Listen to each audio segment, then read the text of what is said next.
warahmatullahi wabarakatuh.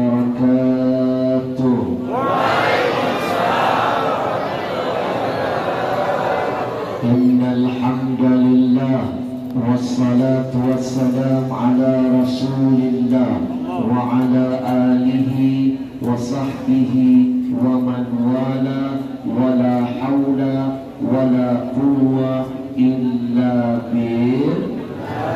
Yang kita cintai segenap para alim ulama, para tuan-tuan guru, para masyayikh, para muallimin. Mohon maaf kalau saya tidak bisa menyebut satu persatu. Percayalah, di hati saya ada rasa cinta, hormat untuk semuanya. Kita doakan dulu semua para ulama-ulama kita yang masih hidup. Mudah-mudahan Allah sehatkan badannya, dipanjangkan Allah umurnya, dikuatkan imannya, dijaga semangat istiqamahnya, dijauhkan Allah dari berbagai macam fitnah dunia. Amin ya rabbal. Izinkan saya mengucapkan ribuan terima kasih kepada segenap panitia yang sudah bersusah payah memfasilitasi perjumpaan ini. Tadi dari Tarakan saya disiapkan kapal Titanic. Nostalgia 2014 saya dulu datang ke sini. 2014 dulu kapalnya masih kecil. Naik kapal sambil cemas. Tapi hari ini tadi saya naik kapal sempat keliru, sempat tertidur, sudah maju alhamdulillah. Mohon maaf panitia, saya tidak bisa sholat berjamaah. Tadi saya sholat sendirian di dalam karena memang kondisinya saat ini saya masih masa pemulihan. Sebenarnya saya masih belum boleh berdakwah sampai beberapa hari ke depan. Harus libur di 10 sampai 15 hari. Kemarin saya baru pulang dari Turki, Istanbul, sekaligus pengobatan di kepala. Tahu Turki? Di mana? Tahu. Kadang-kadang mak-mak sotoy. Istanbul, mak, Istanbul. Nih, Istanbul, tahu? Pulau Bunyu belok kanan. Saya operasi, saya pikir pengobatannya operasi kecil, ternyata operasi besar. Dari jam 9 pagi masuk ruang operasi sampai jam 4 sore baru selesai tindakan. Saya tidak diperbolehkan selama 10 hari kepala kena air. Gak boleh nunduk kepalanya. Sholatnya duduk kasih isyarat saja. Kalau sudah nunduk mulai terasa sakit. 10 hari gak boleh kena air. Bayangkan bagaimana penderitaan saya. 10 hari saya puasa total dengan istri. Paham? Paham? Jangankan mandi besar, mandi kecil aja gak boleh. Kalau bapak-bapak Ramadan siang doang gak nyentuh istri puasa, malam antap. Ajar, betul. Saya 10 hari gak boleh mandi kena air. Gak boleh pakai penutup kepala sebenarnya, pakai peci. Tapi karena tausiah jadwal sudah disiapkan, akhirnya mau gak mau saya usahakan. Biasanya pakai peci ukuran 5, ini peci ukuran 7. Sedikit dilonggarkan biar tidak terlalu menyentuh kepalanya. Bapak Ibu, mohon doanya biar diberikan kesehatan dan kita bakal sadar nikmat sehat itu mahal kalau sudah sakit. Makanya mohon izin saya pakai kacamata bukan untuk gaya-gayaan, tapi pakai kacamata karena ingin menutupi efek obat masih terasa. Ada beberapa titik pembengkakan di mata. Tapi jangan khawatir, kacamata saya didesain tembus pandang. Kalau nggak tembus pandang nggak bisa lihat Bapak Ibu, betul? Kita doakan dulu semua yang sudah terlibat, memudahkan, mengizinkan, ikut mensyiarkan acara di siang ini, baik panitianya, paskasnya, DKM masjidnya, aparatnya, semuanya. Kita doakan mudah-mudahan setiap langkahnya, kedipan matanya, hembusan napasnya, tetesan keringatnya dicatat nilainya jihad nanti di hadapan Allah. Amin ya rabbal alamin. Sallallahu ala Muhammad, sallallahu alaihi wasallam, sallallahu ala Muhammad, sallallahu alaihi wasallam. Izinkan saya mengucapkan ribuan terima kasih kepada komunitas Riau Indonesia Mengaji yang sudah menjadi wasilah membawa saya safari dakwah di Kalimantan Utara ini. Merekalah yang menjadi wasilah, merekalah yang jadi sponsornya. Mereka anak-anak muda loh Pak, muda usianya, mantap jihadnya. Merekalah yang memberikan tiket pesawat saya dari Jakarta ke Tarakan. Saya baru sadar tiket Tarakan mahal loh banyak. Lebih mahal daripada ke Kalimantan lainnya. Bayangkan yang bayarin tiket saya mereka. Maaf, yang menghadirkan saya 15 titik safari dakwah di Tarakan bukan gubernurnya, bukan wali kotanya, bukan pemdanya, tapi anak-anak muda, muda usianya, mantap jihadnya. Takbir! Di saat anak-anak muda Indonesia sekarang sibuk apa? Tawuran, narkobaan, kebut-kebutan, jangankan bermanfaat bagi Allah Tuhannya, buat orang tuanya saja kadang-kadang gak ngasih manfaat. Lihat anak-anak muda zaman now, jangankan memberikan manfaat bagi agamanya, buat bangsanya saja gak ngasih manfaat. Tapi sekarang alhamdulillah ada anak-anak muda membentuk sebuah komunitas namanya Riau Indonesia Mengaji. Mereka menghadirkan para ulama-ulama masuk ke pelosok negeri. Bulan ini saya diterbangkan di Kalimantan Utara. Bulan kemarin saya dibawa ke Kaltim. Bulan sebelumnya di Kalteng. Bulan sebelumnya di Kalsel. Bulan sebelumnya di Babel, Bangka Belitung. Bulan sebelumnya Sumsel, Sumatera Selatan. Bulan sebelumnya di Lampung. Bulan sebelumnya di Medan. Bulan sebelumnya di Lombok NTT. Bulan sebelumnya di Riau. Saya dibawa kemana-mana. Setelah ini saya nanti ke Bengkulu. Kadang-kadang saya dibawa mereka masuk kampung, keluar kampung, saya merasa jadi orang kampung. Kadang-kadang dibawa mereka masuk kota, keluar kota, saya merasa jadi orang kota. Kadang-kadang saya dibawa mereka masuk desa, keluar desa, saya merasa jadi orang desa. Kadang-kadang mah saya pernah dibawa mereka masuk hutan, keluar hutan, saya merasa puas, mama, puas. Jangan bilang orang hutan. Jangan main-main, tadi nampak ada Pak Polisi di depan. Pak Polisi kira-kira yang tadi bilang orang hutan masuk kena pasal berapa? Pasal tidak menyenangkan. Jangan pandang anak-anak muda ini sebelah mata. Di mata saya mereka ini komunitas yang luar biasa. Mereka ini sedang berjihad menyenangkan hati Rasulnya.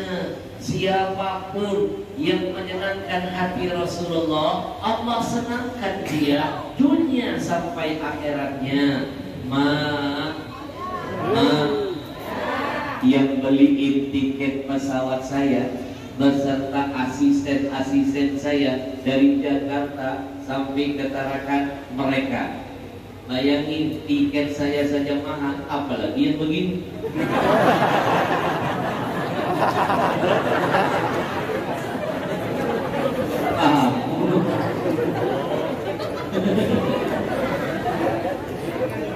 Kalau saya yang langsing aja mahal, apalagi yang langsung. Model begini nggak muat kursinya, lesehan. Yang bayar tiket, yang bayar hotel saya dan asisten saya di Swissbel mereka loh. Yang nyiapin mobil tiap hari saya 24 jam disewakan saya dan tim mereka. Yang ngasih nanggung makan saya tiap hari mereka. Makan saya saja mahal, apalagi begitu.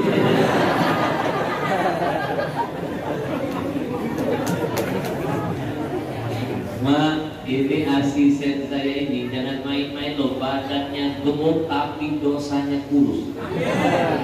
Daripada kita bangga badan kurus, dosa gemuk. Benar. Semua keperluan saya yang nanggung mereka. Di Tarakan saya 15 titik. Di Bulungan nanti 3 hari ada berapa titik? 3 titik.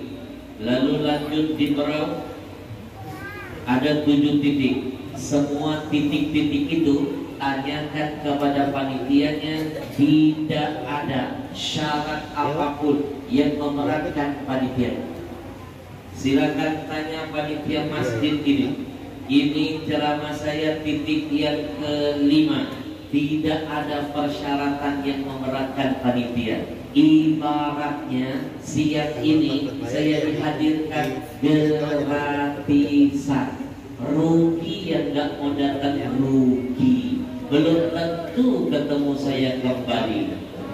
Rugi yang gak mau datang hari ini. Belum tentu bisa mendengar tausiah saya secara live. Belum tentu bisa lihat saya. Mungkin selama ini mak sering lihat saya di TV. Sebenarnya saya juga sering lihat mak dari TV. Bapak Ibu, rugi yang gak datang rugi. Belum tentu 5 tahun, 8 tahun lagi saya datang ke sini. Terakhir kan 2014, betul? Kalau seandainya masjid ini mau mengundang saya secara pribadi, mahal. Yang mahal bukan sayanya, tapi ongkosnya. Kalau saya mah orangnya low profile, saya gak pernah milih-milih dan gak pernah saya mikirin bayaran Pak TNI. Setiap kali panitia telepon, Habib Al-Habsyi, bisakah mengisi acara di masjid kami? Saya selalu menjawab, doakan saya sehat, panjang umur, punya kesempatan, saya akan datang. Sedikit pun saya tidak pernah mikirin bayaran. Kenapa? Biarkan panitia memikirkannya. Ya kan, bagi-bagi tugas Bapak Binda. Tugas saya ceramah, tugas yang undang mikir dong. Maaf panitia, jangan dianggap bercanda.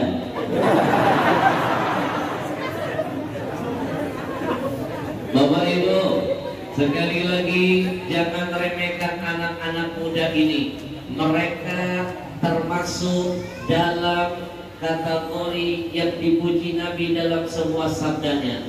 Bapak Ibu dengarkan pesan Nabi yang satu ini. Nabi pernah bersabda, sab'atun yudhilluhumullah fi dhillihi yawma la dhilla illa dhilluh. Kata Nabi, ada 7 golongan manusia nanti pada hari kiamat. 7 golongan ini akan mendapatkan jaminan dari Allah, keselamatan, payung perlindungan, di mana tidak ada perlindungan lain kecuali hanya datangnya dari Allah. Siapa 7 golongan yang beruntung itu, mau tahu? Salah satunya saya bocorin. Mau tahu? Jangan kemana-mana setelah yang satu itu. Kayak lagi syuting. Salah satu di antara 7 mereka termasuk insya Allah. Syabun nasya'a fi ibadati Rabbi. Kata Nabi, anak-anak muda yang mempergunakan masa mudanya di jalan Allah. Masih muda sudah mau jadi sponsor dakwah, masih muda sudah ngajak orang ada umat kumpulin wakaf Quran, masih muda sudah memfasilitasi kebaikan. Ini orang-orang yang akan dimuliakan oleh Allah. Maka kita doakan anak-anak muda ini istiqomah dalam kebaikannya. Amin ya rabbal. Tak kenal maka tak sayang, tak sayang maka tak cinta. Beberapa menit ke depan saya mengajak Bapak Ibu kita lihat sebentar segelumit perjalanan perjuangan mereka selama 1 tahun lebih. Silakan.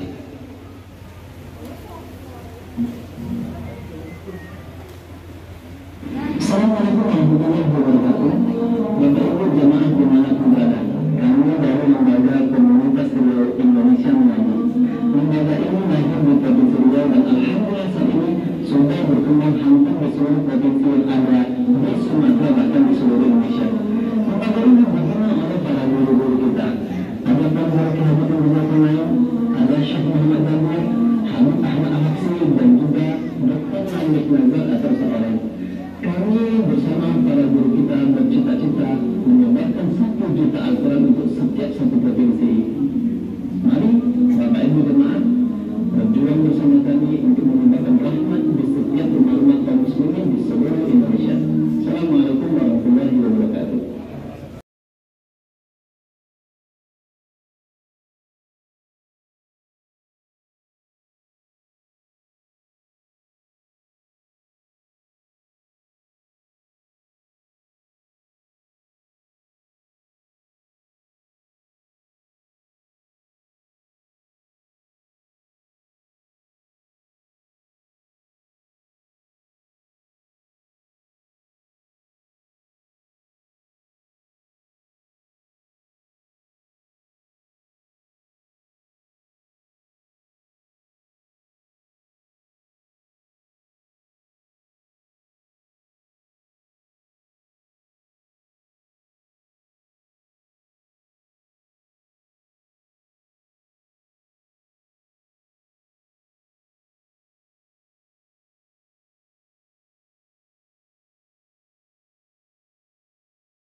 Assalamualaikum warahmatullahi taala wabarakatuh. Saudara dimuliakan Allah, alhamdulillah hadir di tengah-tengah kita ada sekelompok anak-anak muda usianya tapi dahsyat jihadnya. Dalam waktu yang singkat mereka berhasil mengumpulkan ratusan ribu mushaf dan ditebar di seluruh bumi Nusantara. Mereka menamakan kelompoknya dengan sebutan Komunitas Riau Indonesia Mengaji. Mereka punya mimpi yang sangat indah. 1 juta Quran akan dikumpulkan dan ditebar. Jangan biarkan mereka berjuang sendirian. 1 juta untuk mereka besar, tapi ketika kita hadapi bersama-sama akan menjadi sesuatu yang kecil dan mudah. Ambil peran, tanam saham, jadilah ahli manfaat. Karena ahli manfaat itu lebih mulia, lebih dahsyat daripada ahli ibadah. Karena ahli ibadah biasanya hanya ingin masuk surga sendirian. Maka tengoklah ibadahnya pasti sembunyi-sembunyi dan tidak mau dilihat orang. Tapi berbeda dengan ahli manfaat, dia tidak ingin masuk surga sendirian. Dia ajak diri dan keluarganya semuanya semaksimal mungkin untuk bisa berjamaah berkumpul di surga. Karena Nabi ajarkan kepada kita khairun nas anfa'uhum linnas. Sebaik-baik manusia adalah manusia yang bisa menebar manfaat untuk siapapun yang ada di sekelilingnya. Ayo semuanya bersama-sama kita wujudkan mimpi mulia. Kita bikin Nabi kita tersenyum dan bangga dengan kita. Assalamualaikum warahmatullahi wabarakatuh. Bapak Ibu yang dimuliakan Allah, baru 1 tahun komunitas ini berdiri, mereka sudah berhasil mengumpulkan 300.000 Al-Quran dikumpulkan dari umat, dibagikan untuk umat. Hari ini kita kumpulkan di Kalimantan Utara, dibagikan di Kalimantan Utara. Alhamdulillah, kemarin sudah landing 20.000 Quran siap ditebar di Kalimantan Utara. 300.000 satu tahun sudah mereka kumpulkan. Raja Salman dikalahkan oleh mereka.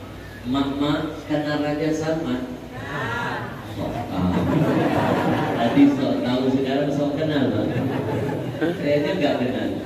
Di mana kenalannya? Raja Salman itu mah orang paling kaya di Saudi Arabia. Jangankan dia, anaknya saja namanya Muhammad bin Salman yang sering dipanggil MPS, kekayaannya 6.000 triliun. 6.000 triliun. Jangankan hitungnya, mikirnya saja pusing kita. 6.000 triliun. Muhammad bin Salman, apalagi ayahnya orang nomor 1 di Saudi Arabia, uangnya nggak ada serinya. Tahun ini Muhammad Raja Salman hanya sanggup memberikan bantuan Al-Quran untuk Indonesia sebanyak berapa? 30.000 saja. 30.000. Raja lo, orang paling kaya lo, orang nomor 1, 30.000. Anak-anak muda ini bukan raja, bukan orang paling kaya di Indonesia, bukan siapa-siapa, tapi mereka bisa 300.000 Quran dalam 1 tahun. Takbir! Mereka percaya selama ada niat, selama ada nawaitu, pasti Allah hadirkan jalan dan pertolongan. Ingat pesan orang bijak, where there is will, there is way. Do you understand? Allah, iya, sok ngerti. Tadi sok paham, sok kenal, sekarang sok ngerti. Orang saya aja gak ngerti. Ma, itu bahasa Inggris, ma. Where there is will, there is way. Itu artinya jangan buang sampah sembarangan. Artinya Pak, kalau ada niat pasti Allah hadirkan jalan dan kemudahan. Betul? Bapak Ibu mohon doanya dan dukungannya. Komunitas ini punya mimpi yang sangat indah dan mulia. Apa mimpinya? Ingin mengal-Qurankan masyarakat Indonesia dan memasyarakatkan Quran di tengah-tengah Muslim Indonesia. Mereka punya misi, ingin mengumpulkan 1 juta Al-Quran untuk NKRI tercinta. Kenapa mereka semangat ingin kumpulin 1 juta Al-Quran? Mereka dapat bocoran dari Majelis Ulama Indonesia. Ternyata Al-Quran itu dari zaman Belanda sampai sekarang hanya tercetak sebanyak 53 juta saja. Dari zaman Belanda hanya 53 juta. Kalau seandainya tidak dimakan rayap, tidak sobek, tidak basah, tidak terbakar, tidak hilang, yang tercetak dari zaman Belanda sampai sekarang, berarti stoknya cuma 53 juta. Sementara kaum muslimin di negeri ini sudah berjumlah 230 juta. Indonesia, anak-anakku muslim terbanyak nomor 1 di dunia, 230 juta. Anak-anakku mau tahu muslim terbanyak kedua sedunia siapa? Negara Pakistan. Malaysia, jiran terdekat kita, gak ada apa-apa lawan Indonesia. Malaysia itu jumlah muslimnya hanya 20 juta. Itu pun sudah kita tambah ipin-upin dari Indonesia. Dulu dari Indonesia diculik oleh Malaysia. Malaysia nggak ada apa-apanya, mah. Indonesia 230 juta. Ayo kita belajar matematika sebentar. Muslimnya 230 juta. Stok Qurannya dari zaman Belanda dengan catatan kalau nggak dimakan rayap dan nggak hancur cuma 53 juta. Berarti ada kekurangan berapa? 177 juta yang mengaku beriman di negeri ini kepada Allah dan Rasul, yang tinggal di pelosok-pelosok negeri ini. Mereka 177 juta tidak pernah lihat bentuk Al-Quran. Bahkan tim kami pernah masuk ke pelosok menemukan fakta, jangankan satu Al-Quran saja berada di rumah mereka, surah Yasin tidak nampak ada di rumah mereka. Jangan mimpi mereka bisa pandai membaca Al-Quran, sementara Quran tidak pernah mereka bisa miliki. Jangan berhayal mereka bisa mendapatkan hidayah dari Quran kalau seandainya bacanya saja tidak mampu. Mimpi mereka bisa berakhlak mulia, berakhlak Quran seperti akhlak nabinya, kalau seandainya hidayah tidak pernah mereka temukan. Maka tidak ada pilihan lain untuk mempertahankan keberkahan negeri ini biar jauh dari bencana, musibah, malapetaka, mara bahaya, adalah kita Al-Qurankan masyarakat dan memasyarakatkan Quran biar berkah kehidupan kita, insya Allah. Maka Bapak Ibu, saya ajak Bapak Ibu, kalau kita nggak bisa jadi seperti mereka, kalau kita nggak bisa jadi seperti mereka, masuk ke kampung-kampung berjihad, paling tidak kita menanam saham akhirat bersama mereka. Kalau kita nggak bisa jadi pejuang Quran, paling tidak membantu pejuang Quran. Kalau kita nggak bisa jadi penghafal Quran, paling tidak memfasilitasi Quran buat penghafal-penghafalnya. Bapak Ibu mau ngafal Quran, usia sudah tua, susah. Jangankan ngafal surah, nama cucu sering lupa. Maka ikuti program ini, bantu pejuang-pejuang Quran. Maka sebelum saya masuk ke materi dakwah saya siang ini, saya ajak Bapak Ibu semuanya, kita senangkan hati Rasulullah, kita berikan infak yang terbaik, kita semangati anak-anak muda ini biar kebaikan yang mereka lakukan tidak terhenti dan terputus sampai di sini. Hari ini mereka datangkan saya, tahun depan mungkin mereka hadirkan ulama-ulama hebat lainnya. Betul? Maka kita berikan infak terbaik, kita bantu dan semangati perjuangan mereka. Saya mulai dari diri saya. Ingat pesan Nabi, afdhalus sadaqah sadaqatun fi Ramadan. Sedekah yang paling afdal adalah sedekah yang dikeluarkan di bulan Ramadan. Apapun kebaikan di bulan Ramadan akan dilipat gandakan pahalanya oleh Allah. Maka saya mulai dari diri saya. Nanti sunduk ini akan berjalan mengelilingi kita. Saya mulai dari diri saya. Bapak Ibu lihat ke depan. Ibu-ibu, ini uang berapa? Untuk yang kesekian kalinya ini membuktikan teori saya bahwa yang namanya mama paling tajam matanya. Mereka juga paling dahsyat penciuman. Berapa banyak teman-teman saya, seorang suami menyembunyikan uang dari istrinya, ketahuan juga. Teman saya menyembunyikan dompetnya, ketangkep basah istrinya, istrinya bertanya, "Papa, uang apa ini Papa?" "Uang sial Mama." "Kenapa sial?" "Ketahuan Mama." Ibu-ibu lihat ke depan, ini uang 100.000. Ini 100.000 bocah, 100.000. Ini kalau dibelikan urusan dunia selesai. Tapi kalau dibelanjakan urusan akhirat panjang sampai kiamat. Ini kalau dibelanjakan makanan puasa, buka, takjil, selesai. 100.000 dibelikan makanan, percayalah, enaknya cuma di ujung lidah doang. Masuk tenggorokan sudah mulai hilang rasanya.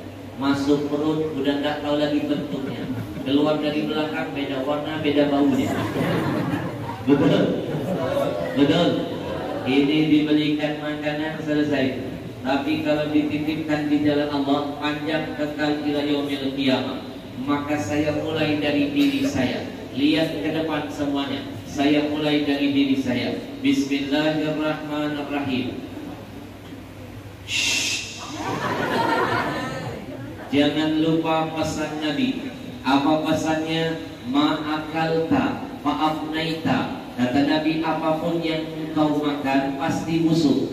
Wa ma labista fa'ablaita. Apapun yang engkau pakai pasti lapuk. Wa ma tasaddaqta fa'abdaita. Apapun yang kau sedekahkan, kata Nabi, kekal abadi selama-lamanya. Ayo siapkan sesuatu yang kekal nanti menanti kita ila yaumil qiyamah. Saya mulai dari diri saya. Semuanya lihat ke depan. Bismillahirrahmanirrahim. Jangan lupa pesan Nabi yang kedua. Apa pesannya? Manaqasa malun min sadaqatin bal yazdadu.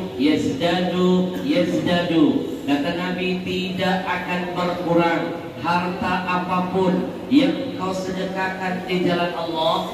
Nabi pastikan bertambah. Bapak Ibu, satu kita keluarkan, 10 Allah siapkan gantinya. Itu janji Allah dalam Quran. Innaka la tukhliful mi'ad. Allah gak pernah ingkar dengan janjinya. Man ja'a bil hasanah falahu asyru amsalihha. Kata Allah, satu kamu keluarkan, 10 aku siapkan gantinya. Lihat ke depan. Hari ini saya nyumbang 100.000, saya yakin Allah ganti 10 kali lipat. Hari ini saya infakin 100.000, yakin saya panitia ganti 1 juta. Yakin boleh kan?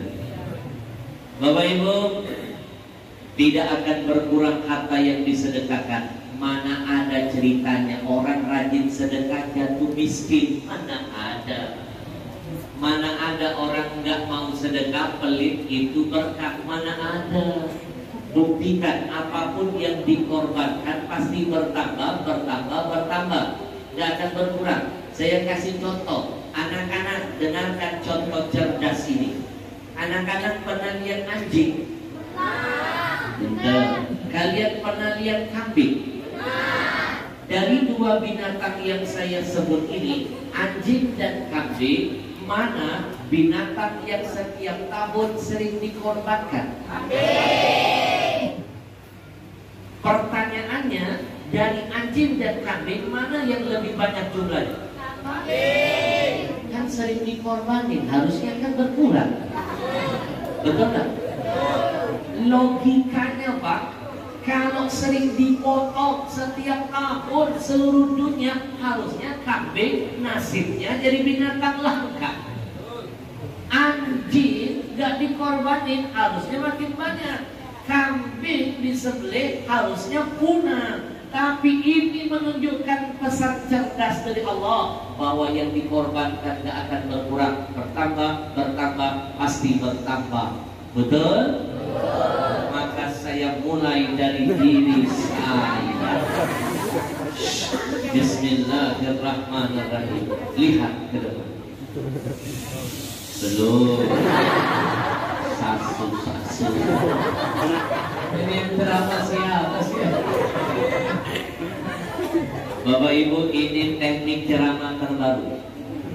Ini namanya retorika dalam berdakwah. Lama saya belajar ini. Selama ini kan kalau ngajak orang sedekah kan biasa aja sedekah gitu. Ini saya kemas dengan trik yang sangat indah. Betul? Jangan dibikin saya begini-begini gak ada tujuan. Ini psikolog. Yang namanya manusia makin sering melihat yang ini, nanti yang ditarik yang ini. Betul? Merekam. Bapak Ibu mau tahu mau jadi apa sifat kita, tergantung apa yang sering dilihat. Kalau mau punya sifat yang baik, sering lihat orang-orang baik. Bapak Ibu mimpi punya sifat baik, kalau mata sering lihat orang-orang jahat. Percaya nggak kalau sifat kita mau jadi apa tergantung apa yang sering dilihat? Percaya? Nih saya kasih contoh. Petugas kamar mayat punya sifat biasanya jarang senyum. Kenapa? Mukanya sering lihat siapa matanya? Adakah mayat yang cengat-cengir? Kalau ada, berarti dia akan jadi mayat berikutnya. Saya punya teman gak pernah senyum, cemberut. 10 tahun lebih berpisah. Ketemu di satu kota. Saya kaget teman saya berubah sifatnya. Dari cemberut berubah menjadi murah betul senyumnya. Saya pun bertanya, Mas bro, kenapa kamu sekarang berubah? Suka senyum, kenapa? Dia menjawab, Alhamdulillah Habib, saya sudah dapat pekerjaan. Oh, itu sebabnya. Kerja di mana? Rumah sakit jiwa. Melihat orang gila ketawa, kelar jadi jiwa. Nih, saya ngasih contoh begini, rekam. Nanti yang ditarik dari dompet bukan yang warna paling kecil, warna merah. Jangan hitung-hitungan buat Allah, biar Allah nggak hitung-hitungan juga buat kita. Anak-anak, saya mulai dari diri saya.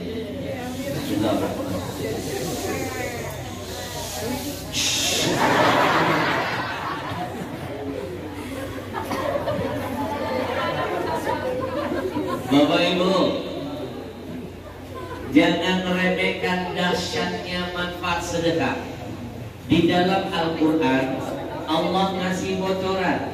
Ada orang yang sudah mati, merengek-rengek minta dihidupkan kembali, bukan mau sholat, bukan mau puasa. Mereka minta dihidupkan lagi, hanya ingin bersedekah saja, biar mereka digolongkan menjadi orang soleh. Setelah itu mereka dimatikan, tidak jadi masalah. Ayo bayangkan, yang sudah mati pengen dihidupkan, mau sedekah. Yang masih hidup gak mau sedekah, padahal pasti mati. Betul? Saya hadirkan ayatnya. Ini bocoran dari Allah bahwa sedekah itu akan memberikan manfaat yang hebat bagi ahli kubur. Jadi cahaya baginya, teman setianya, dan syafaat baginya. Mana buktinya? Dengarkan ayat Allah yang satu ini. Ini yang ngomong orang yang sudah mati. Dengarkan anak-anak.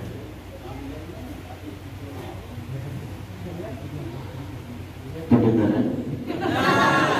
Emang belum dibaca. Maaf kalau nanti suara saya tidak seindah Qori, tidak seindah Imam. Habib juga manusia, kondisi lagi gak sehat, ditambah jadwal yang padat, pasti suara yang jadi korban. Apalagi kalau Ramadan anak-anakku, kalian mau tahu jadwal Habib Ramadan? Jangan ditanya. Saking sibuknya Ramadan, jadwal Habib, saya saking sibuknya gak makan siang. Mikir bocah. Mikir. Anak-anakku tercinta, jawab yang kompak. Kalian Ramadan puasa tidak? Itu baru anak yang soleh. Jawab yang jujur, jangan ada dusta di antara kita. Jawab yang kompak. Kalian Ramadan puasanya cuma 1 hari saja atau setengah hari? Di mana-mana orang puasa Ramadan 1 bulan. Kalian 1 hari aja sombong.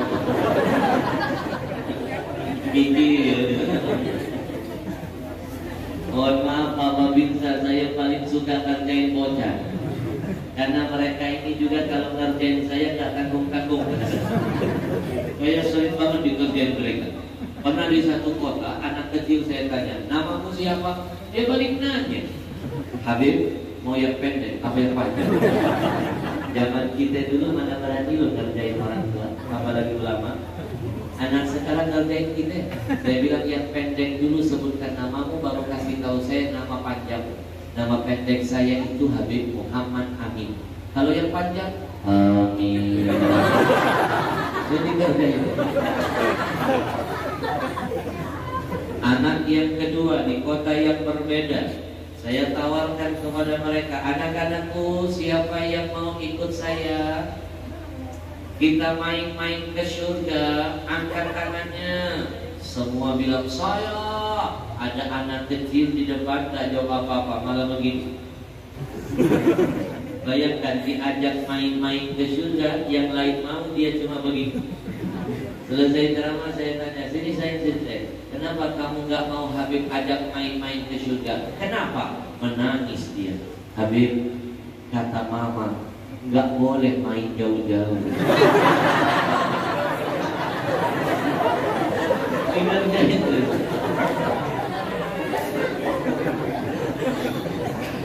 Anak-anak, dengerin ayat Al-Quran, bocoran dari Allah bahwa sedekah ini dahsyat manfaatnya. Yang sudah mati minta dihidupkan. Dengarkan. A'udzu billahi minasyaitonir rajim. Rabbi laula akhartani ila ajalin qarib.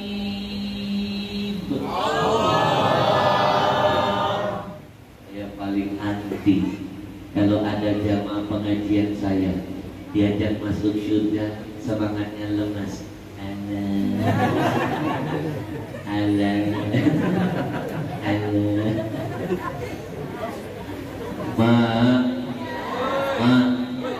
Pernah lihat orang nonton dangdutan? Coba lihat, mereka bermaksiat saja semangat. Lihat orang nonton dangdutan, rebutan nempel kalau bisa dekatan dengan biduannya. Masa kita hadir pengajian duduk belakang gak mau dekatan dengan ulamanya? Padahal yang namanya ulama lebih dahsyat dari biduan. Biduan gak bisa ngasih syafaat, ulama bisa ngasih syafaat buat umatnya, buat jamaahnya. Betul? Lihat yang namanya orang dangdutan, ketika biduan yang menyanyikan lagu, dia ikuti lagunya teriak-teriak. Masa kita acara kebaikan kita gak mau semangat? Ini saatnya kita tunjukkan kepada ahli maksiat, kita ahli taat lebih hebat dari mereka. Siap? Saya ulangi ayatnya ya. Teriakan Allah sekeras-kerasnya. Siap? Jangan kalah dengan nenek-nenek di kampung sana. Itu begitu teriak Allah kencang sampai nggak sadar gigi palsu lepas. Siap? Lebih baik kita tergila-gila karena nyebut nama Allah daripada tergila-gila karena ingat urusan yang tidak ada manfaatnya. Saya ulangi ayatnya. Awas dulu kalau orang bilaula akhartani ila ajalin qarib. Bedakan aurah dan berkahnya lebih kencang lagi. Fa asaddaqa akum minas salihin. Orang yang sudah mati berkata kepada Allah, ya Allah, kalau seandainya kami dihidupkan kembali, kami ingin bersedekah agar kami digolongkan menjadi orang yang soleh. Yang mati pengen dihidupkan hanya ingin mengulang sedekah. Masa yang hidup gak mau sedekah padahal pasti mati. Siapkan infak terbaik. Saya mulai dari diri saya. Bismillahirrahmanirrahim. Jangan lupa pesan ulama. Apa pesannya? Dalam kebaikan itu ada keberkahan. Maka siapa yang ingin doanya segera diijabah, jangan lupa ketika berbuat kebaikan iringi dengan niat dan hajat. Maksudnya jadikan kebaikanmu menjadi wasilah doamu cepat diijabah. Bertawassullah dengan amal kebaikan. Bertawassullah. Habib, mana dalilnya kita boleh bertawassul dengan amal kebaikan? Mana dalilnya? Anak-anak masih ingat gak? Ada satu riwayat hadis Nabi pernah bercerita tentang 3 orang pemuda yang terjebak dalam gua. Kenapa selamat mereka dari kematian? Masing-masing menyebut-nyebut amal kebaikan mereka sebelumnya, sehingga sedikit demi sedikit pintu gua terbuka, mereka selamat dari kematian. Maka siapa yang ingin doa cepat diijabah, jadikan kebaikan yang dilakukan menjadi perangkul membuat doa kita cepat naik di hadapan Allah. Saya kasih contoh, ini 100.000 saya keluarkan. Saya kasih contoh, ya Allah, 100.000 hari ini saya infakkan. Saya tahu ada kebaikan di dalamnya. Sekecil apapun kebaikan itu, aku bertawassul dengannya, ya Allah. Kabulkan doaku, hantarkan impianku, mudahkan cita-citaku, ya Allah. Buktikan doanya cepat diijabah. Mulai hari ini kalau berbuat kebaikan, bertawassul dengan kebaikan. Saya mulai dari diri saya. Saya mulai dari diri saya. Kita niatkan mudah-mudahan dengan kebaikan kita hari ini, Allah angkat semua kesulitan hidup kita. Allah berkahi keluarga kita, berkahi anak cucu kita. Anak cucu kita ada yang jadi pejuang dan menghafal Quran. Mudah-mudahan Allah Subhanahu wa ta'ala golongkan kita menjadi orang-orang yang diwafatkan husnul khatimah. Niat hajat dikabulkan. Bismillahirrahmanirrahim.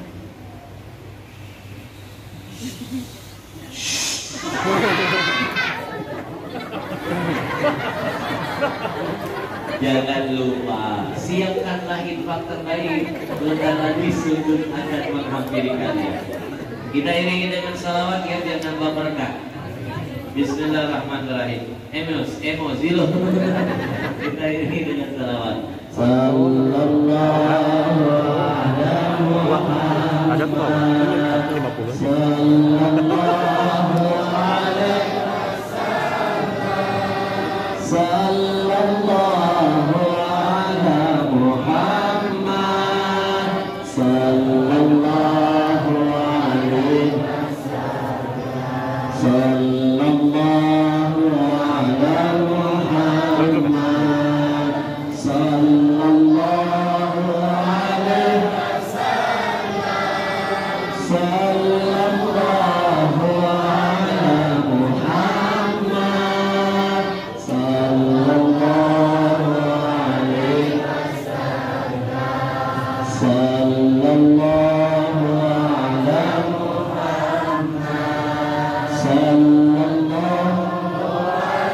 wasallam. Sallallahu ala Muhammad. Sallallahu alaihi wasallam. Sallallahu ala Muhammad. Sallallahu alaihi wasallam. Sallallahu ala Muhammad. Sallallahu alaihi wasallam. Kita doakan mudah-mudahan yang menyumbang Allah berkahi hartanya, berkahi usahanya, berkahi keluarganya. Allah takdirkan anak cucunya ada yang jadi pejuang Al-Quran. Amin ya Rabbal Alamin. Singkat padat episode kedua.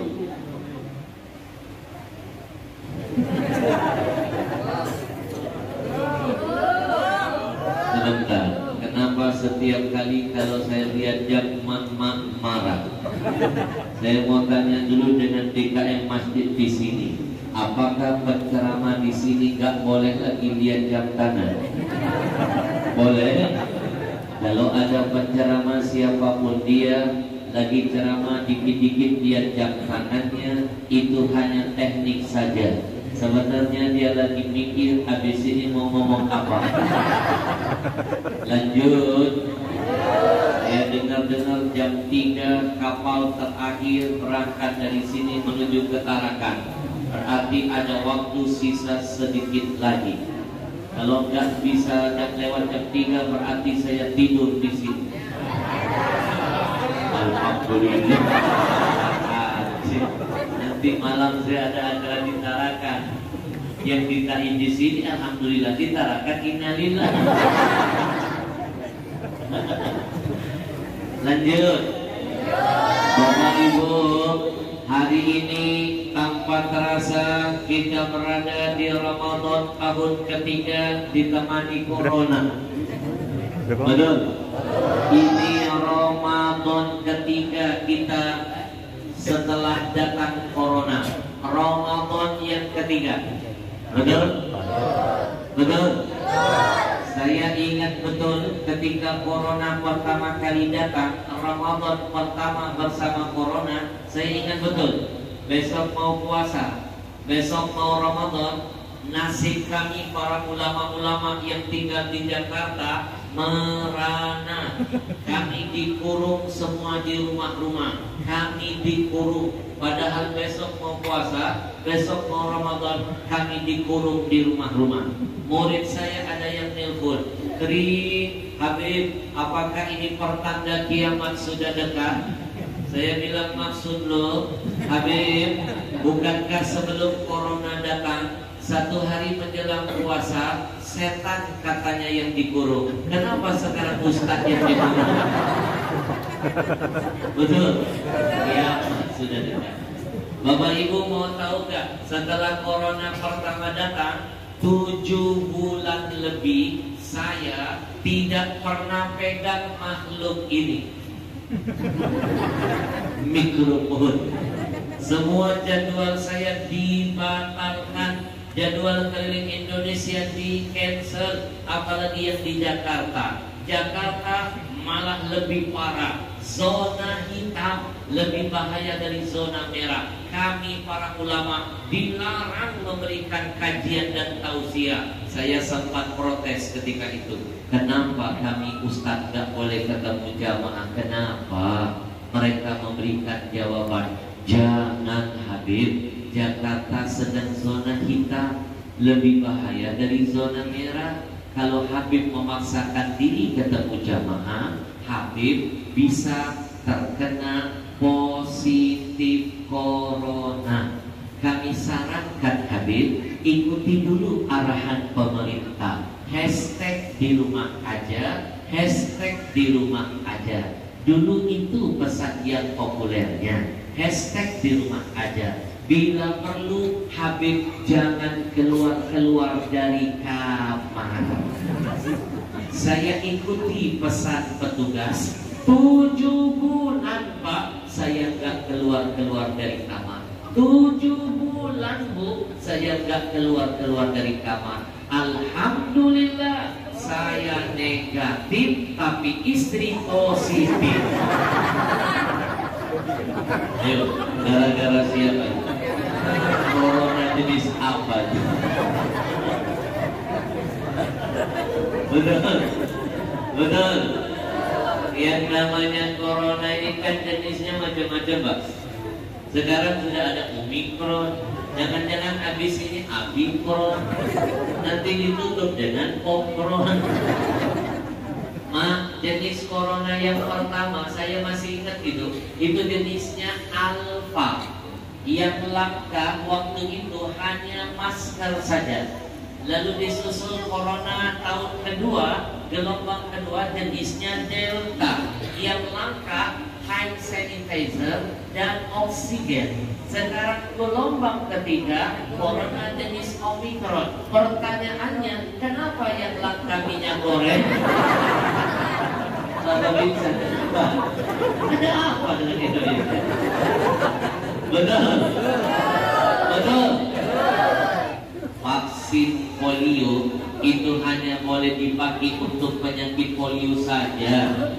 Vaksin campak hanya boleh dipakai untuk penyakit campak saja. Tapi vaksin corona bisa dipakai untuk naik pesawat, bisa dipakai untuk masuk mall. Itulah Indonesia.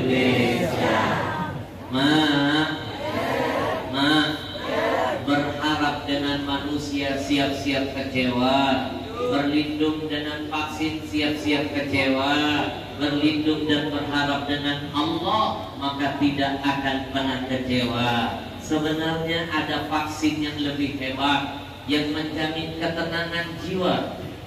Vaksin bikinan Amerika, Pfizer, gak jamin memberikan ketenangan jiwa. Teman saya berapa kali disuntik masih dihantui ketakutan dan kegelisahan. Vaksin Sinovac, Astra, apalagi itu, Moderna, Nusantara, itu cuma buatan manusia. Ikhtiar boleh, tapi jangan bergantung kepadanya. Pak, masih banyak orang yang divaksin masih gelisah, dihantui perasaan. Yang menjamin ketenangan adalah vaksin jiwamu dengan zikir kepada Allah Tuhan. Karena Allah yang berjanji, ala bidzikrillah tatma'innul qulub, hanya dengan berzikir hatimu, jiwamu pasti akan menemukan ketenangan. Subhanallah walhamdulillah wa la ilaha illallah. Subhanallah walhamdulillah wa la ilaha illallah. Allah, Allah, Allah, ya Allah, Allah,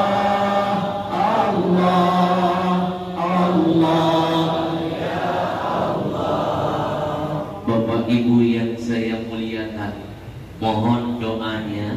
Saya sedang menulis sebuah buku, sedikit lagi akan selesai. Buku ini akan mencuri perhatian nantinya. Buku ini saya kasih judul Antara Covid dan Stupid. Antara Covid dan stupid. Ada kestupidan dalam kecovidan. Stupid, tahu stupid?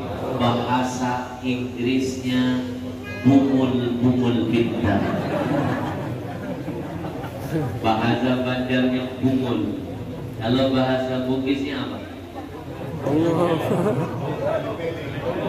Dongo. Beleng.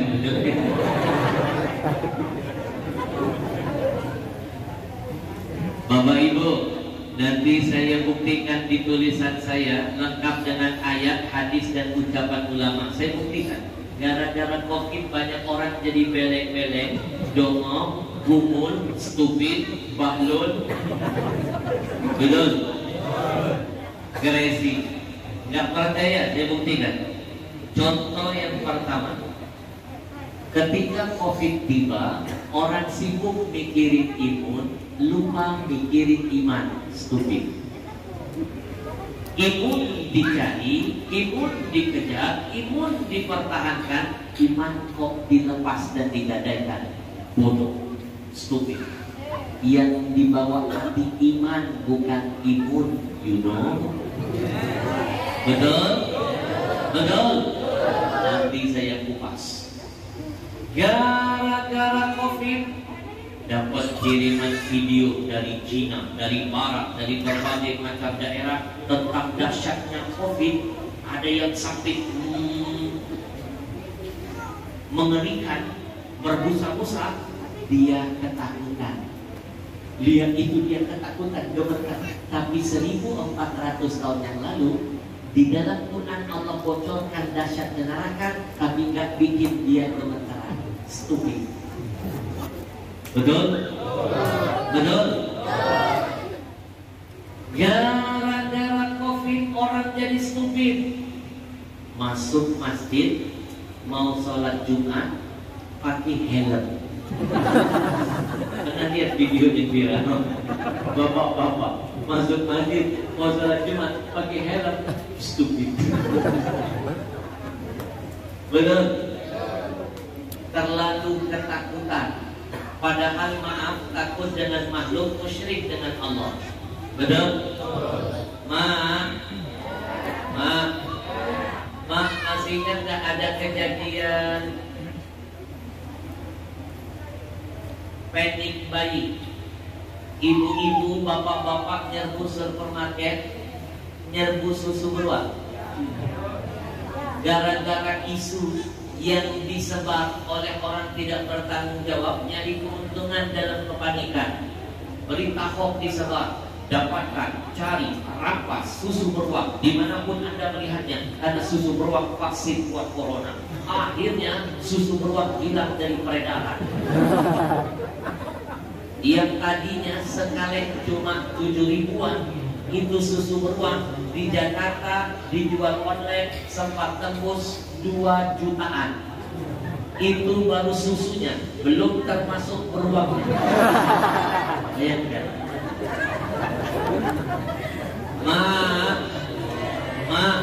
Sedih saya lihat umat ini, Pak. Karena hanya mikirin hidup, lupa pengen mikirin hidup enak, lupa mikirin mati enak. Betul? Sedih saya lihatnya, sedih kejadiannya di depan mata saya. Makanya saya bisa ngomong begini, Pak, di depan mata saya, Pak. Mak pakai jilbab udah gak mikirin aurat, Pak. Nyerbu supermarket, rebutan dengan bapak-bapak, sikut kanan, sikut kiri, udah gak mikir lagi percampuran aurat kemana-mana demi untuk dapat susu beruang. Malu saya di depan mata saya, Pak Babinsa, di depan mata saya nggak bisa ngapa-ngapain, cuma bisa usap dada, mendoakan, nggak bisa nasehatin. Ada di depan mata saya, kejadiannya. Kan waktu itu saya lagi buka TV, ada berita itu.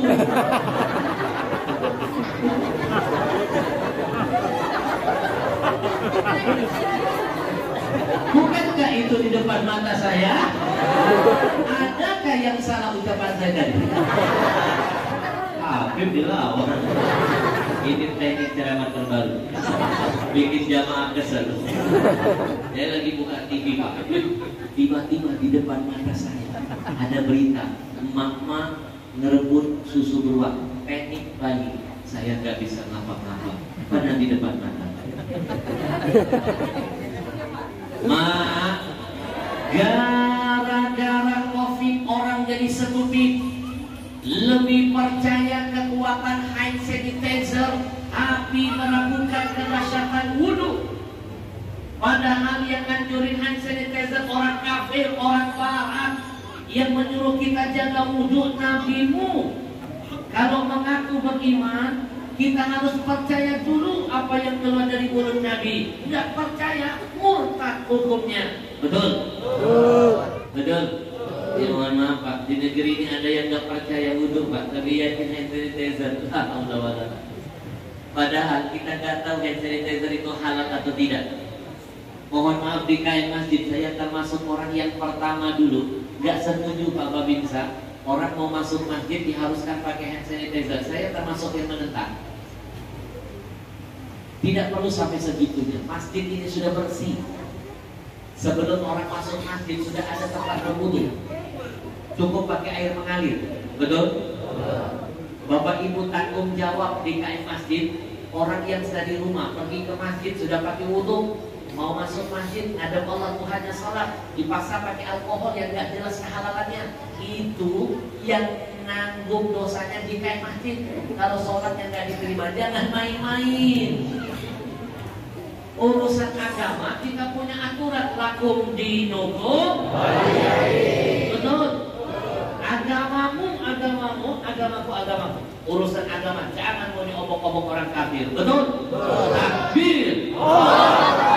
Ini dia ngomong begini jangan dibilang radikal. Dia ngomong masa orang barat boleh berpendapat, orang Islam nggak boleh. Saya berpendapat sesuai dalil, mereka nggak pakai dalil. Betul? Nih, saya kasih contoh nih. Hand sanitizer nggak ada apa-apanya, lebih dahsyat wudu.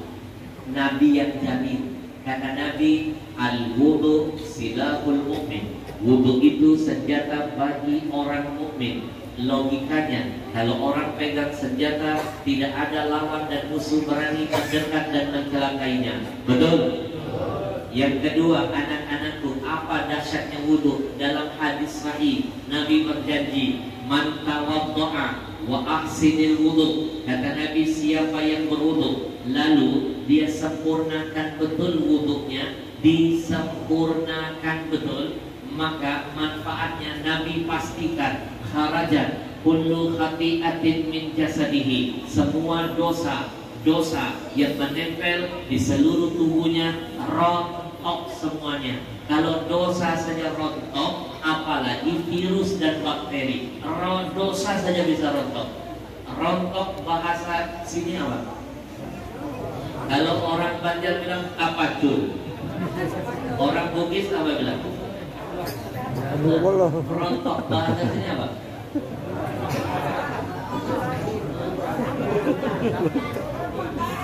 Sepuro hai. Ketika kita berwudu, kita basuh muka, Nabi pastikan dosa di muka rontok. Ketika kita berwudu, basuh tangan, dosa di tangan rontok. Ketika kita berwudu, basuh kaki, dosa yang di kaki rontok. Bayangkan saking dahsyatnya kata Nabi, hatta tahruja min tahti alfari, dosa itu akan bercucur-cucuran dari ujung-ujung kukunya. Saking dahsyatnya wudu. Kalau dosa saja bisa rontok, apalagi virus, apalagi bakteri. Sampai detik ini tidak ada alat paling canggih bikinan orang barat bisa melihat bentuk dosa. Tapi bentuk virus corona mereka masih bisa menemukan alat untuk melihatnya. Betul? Sampai detik ini tidak ada alat yang bisa mengukur frekuensi dosa. Tapi frekuensi corona masih bisa. Ada alatnya. Betul? Kalau 40 derajat dicurigai corona, dosa nggak ada. Kalau ada, saya orang pertama yang takut. Saya dari Jakarta masuk ke kampung Pulau Bunyu. Panitia bilang, Habib, sebentar, sebelum masuk kita ukur dulu berapa tensi dosa Habib. Tidip-tidip full Habib. Kalau dosa saja bisa rontok, apalagi virus corona. Maka benar ajaran ulama kita dulu, mau kebal fisiknya, nggak rentan kena penyakit, nggak kena wabah, jaga wudu, batal, tajdid wudu lagi, batal wudu lagi. Habib, bagaimana kalau virusnya sudah masuk ke lubang hidung? Islam agama yang sempurna. Nabi ajarkan sunnahnya masukkan air dalam hidung, betul? Bangun tidur, di antara sunnah yang diajarkan Nabi, masukkan air ke hidung 3 kali. Apa fungsinya? Menghilangkan setan-setan yang sembunyi dalam hidung. Kalau setan saja hilang, apalagi virus dan bakteri. Percayalah Pak, wudu itu senjata lebih hebat dari hand sanitizer. Takbir. Sallallahu ala Muhammad. Sallallahu alaihi wasallam. Sallallahu ala Muhammad. Sallallahu alaihi wasallam. Bapak Ibu yang dimuliakan oleh Allah, gara-gara Covid orang banyak jadi stupid. Betul? Betul. Orang percaya anjuran cuci tangan di mana-mana dibaca, katanya pesan WHO, katanya pesan pemerintah, katanya pesan Menteri Kesehatan. Stupid. Itu sebenarnya pesan dari Rasulmu. Orang barat itu copy paste. 1400 tahun yang lalu Nabi sudah mengajarkan melek mata, bangun tidur, cuci dulu kedua tanganmu. Mana ada agama paling sempurna di muka bumi ini Pak? Melek mata sudah dikenalkan air, tutup mata jadi jenazah dimandikan pakai air. Mana ada? Mana ada agama yang paling sempurna di dunia ini? Melek mata ada doanya, tutup mata dilepas pakai doa. Makanya al-Islam yaqul wa la yu'la alaihi. Islam tinggi, tidak ada yang bisa menandingi. Betul? Betul? Kita sehari semalam sudah disucikan dengan wudu 5 kali sholat. Mohon maaf Pak DKM, di sini sholat masih 5? Masih? Jangan tahu Pak Baminsa, ada aliran baru di sini. Mak, dari semalam sholat 5 waktu, kita berwudu, sudah disucikan, betul? Bapak Ibu yang dimuliakan Allah, Nabi yang menyuruh kita cuci tangan. Anak-anak bangun tidur, pertama kali yang disuruh cuci bukan muka, bukan saya. Bangun tidur Nabi nggak nyuruh kita cuci kepala, bukan. Bangun tidur Nabi nggak nyuruh kita cuci kaki. Mau tahu pertama kali yang Nabi suruh apa? Disunahkan melek mata, cuci dulu kedua tangan. Pertanyaannya, kenapa tangan yang harus lebih dulu dicuci? Nabi cerdas, Nabi kasih alasannya. Fa innahu la yadri aina mata yadahu. Karena kata Nabi ketika dia tidur, dia nggak sadar kemana makhluk ini merayap. Kemana? Ketawa kenceng mencurigakan. Jangan-jangan tadi malam sisa-sisa parkir di wilayah orang. Ayo jujur. Sadar nggak lagi tidur tangan masuk ke lubang hidung, masuk lubang kuping, lubang mulut, belum lagi parkir wilayah orang, motor, betul? Kita nggak sadar tangan ini kemana. Bapak Ibu, Nabi bukan profesor. Zaman Nabi tidak ada laboratorium. Hadis Nabi membuat para ilmuwan barat geleng kepala. Mereka malu-malu mengakui ternyata Muhammad ini luar biasa. Ajarannya 1400 tahun yang lalu sudah memberikan pesan cuci tangan, melek mata sebelum berbuat apa-apa. Masya Allah. Sallallahu alaihi wasallam. Sallallahu alaihi wasallam. Sallallahu alaihi Muhammad. Sallallahu alaihi wasallam. Singkat padat.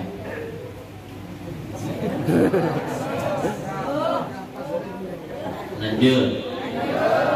Sepertinya merencanakan saya nggak pulang. Bapak Ibu yang dimuliakan Allah, nanti doakan biar bukunya cepat selesai. Kalau selesai mereka, saya datang lagi ke sini bedah buku. Kita bikin bedah buku sekaligus bikin rupiah masa. Mau? Doakan saya sehat. Nanti bukunya sedikit lagi selesai, saya minta nomor DKM, nanti saya datang lagi tabligh akbar di Kaltara, saya jadwalkan lagi di sini. Bapak Ibu yang dimuliakan Allah, kita masuk ke segmen yang terakhir. Biar iman makin sempurna, kita sempurnakan dengan amal. Innalladzina amanu wa amilus. Iman tidak sempurna kecuali dengan amal. Bicara amal, dengarkan. Hanya amal saja yang akan setia menemani. Anak-anakku, kata Nabi, ketika seseorang meninggal dunia, ada 3 yang mengiring si mayit. Yutba'ul mayit salasa. Ada 3 yang mengiring si mayit. Dari rumah, mayit dibawa ke kuburan, ada 3 yang mengiringnya. 1 hartanya, 2 keluarganya, 3 amalnya. Ketika si mayit dimasukkan ke liang kubur, ditutup dengan tanah. Fayarji isnani wa yabqa wahidun. Kata Nabi, ada 2 yang meninggalkan si mayit, cuma 1 yang setia menemani. Siapa yang meninggalkan si mayit? 1 hartanya, 2 keluarganya. Padahal dulu sebelum mayit meninggal dunia, dia banting tulang, kepala jadi kaki, kaki jadi kepala demi keluarga. Begitu meninggal, keluarga gak setia menemani si mayit. Dulu sebelum mayit meninggal dunia, dia bermandikan keringat, kumpulin harta. Ternyata harta tidak setia, tidak mau menemani hidupnya. Siapa yang menemaninya? Cuma amal, kata Nabi. Amallah yang akan setia ila yaumil qiyamah. Pertanyaannya, Habib, adakah amalan yang tetap kekal, gak pernah putus sampai hari kiamat, membahagiakan ahli kubur? Ada. Ingat pesan Nabi, inna mimma yalhaqul mu'min min amalihi wa hasanatihi ba'da mautihi. Ada amalan yang sampai kiamat gak bakal putus, kata Nabi. Akan jadi cahaya bagi ahli kubur, akan jadi teman setianya, syafaat ila yaumil qiyamah. Amalan itu salah satunya apa? Wa mushafan wa rakahu, wakaf Quran yang pernah ia wakafkan semasa hidupnya. Maka Bapak Ibu, untuk menyempurnai iman kita hari ini, kita akan kumpulkan wakaf Quran sebanyak-banyaknya, biar makin berkah kampung kita tercipta. Dari kita, untuk kita, berkahnya buat keberkahan kampung kita, insya Allah. Dan ini kesempatan, jadikan wakaf Quran hari ini pahalanya, kebaikannya, niatkan buat yang hidup jadi keberkahan, buat yang sudah meninggal dunia jadi ampunan, jadi hadiah terindah dari kita buat mereka. Nabi yang menyuruh uhdu limautakum. Kata Nabi, sering-sering kirim hadiah buat mayit-mayit kalian. Para sahabat bertanya, wa ma hadiyatul amwat? Apa hadiah buat mayit ya Rasul? Ada dua, satu doa, dua sedekah. Dan sedekah yang paling besar pahalanya sedekah atas nama orang tua kita. Bapak Ibu, mungkin ketika orang tua masih hidup kita lebih sering durhaka. Ini saatnya hapus kedurhakaan kita dengan kebaikan yang kita hadiahkan buat alam bangsa mereka. Innal hasanat yudhibna sayiat. Kebaikan dari Allah mampu menghapus keburukan. Kalau dulu kita sering meminta dari orang tua, hari ini jadilah anak yang memberi kepada orang tua. Kalau dulu kita sering menyakiti hatinya, hari ini senangkan mereka dengan hadiah wakaf Quran yang gak pernah putus sampai hari kiamat. Anak-anakku, kalian tahu berapa jumlah huruf dalam satu Al-Quran? Al-Imam Asy-Syafi'i menyebutkan ada 1.027.000 huruf di dalamnya. Bukankah satu huruf dijadikan 10 kebaikan? Berarti ada ratusan juta kebaikan. Setiap detik akan jadi keberkahan bagi yang hidup, akan jadi ampunan bagi yang wafat yang kita niatkan. Maka hari ini saya ajak Bapak Ibu, ini bulan Ramadan, bulan turunnya Quran. Apapun yang beramal bersifat atas nama Quran, berkahnya dilipat gandakan oleh Yang Maha Rahman. Nanti ikuti program wakaf Quran hari ini. Kabar baiknya, kita diberikan kemudahan oleh komunitas Rio Indonesia Mengaji. Yang mau ikut wakaf Quran hari ini tidak harus bayar hari ini. Kita dikasih tempo waktu 1 minggu ke depan. Cukup Bapak Ibu angkat tangan, sebutkan nama, sebutkan jumlah Quran yang ingin diwakafkan. Nanti mereka titipkan nomor rekening yayasan mereka, lalu dicatat oleh tim mereka. Keluar dari tempat ini besok, lusa, 1 minggu setelahnya masih bisa ditransfer. Pahala sudah didapat, keberkahan sudah dihadirkan. Betul? Bapak Ibu niatkan, Habib saya wakaf 30 Quran. Kalau nggak sanggup 30, cobakan. Saya 50 Habib. Nggak sanggup 50, cobakan 100. Kebaikan itu makin besar dikeluarkan, makin besar manfaatnya. Innal hasanat, in ahsantum li anfusikum. Kata Allah, kalau kamu berbuat baik, kebaikan itu buat diri kamu sendiri. Bapak Ibu, ini kesempatan. Tidak harus bayar hari ini, pahala sudah kita raih, amal sudah bisa dikirimkan langsung. Kita akan dengarkan dulu berapa nilai wakaf satu Qurannya, seperti apa aturan mainnya. Silakan. Syukur Habib atas waktu yang sangat mulia ini. Baik ayah bunda jemaah sekalian, di sesi kesempatan yang amat sangat mulia ini dalam program Wakaf Satu Al-Quran dan Pembinaan, kami sampaikan bahwasanya jemaah sekalian, satu mushaf Al-Quran wakaf ini nilainya Rp100.000. Rp100.000 bukan hanya harga satuan dari Al-Quran wakafnya saja jemaah sekalian. Di dalamnya sudah termasuk mendistribusikan Al-Quran wakaf ini ke tempat saudara-saudara kita yang betul-betul membutuhkannya, membantu pembinaan mengaji, mengirim dai-dai ke pelosok, dan juga membantu membangun musholah di tempat-tempat yang terisolir. Artinya apa ayah bunda jemaah sekalian? Sekali saja kita ikut berdonasi Al-Quran wakaf di siang menjelang sore yang sangat berkah ini, insya Allah demi Allah pahalanya akan berlipat ganda dan akan panjang nanti ceritanya ketika kita sudah meninggal dunia.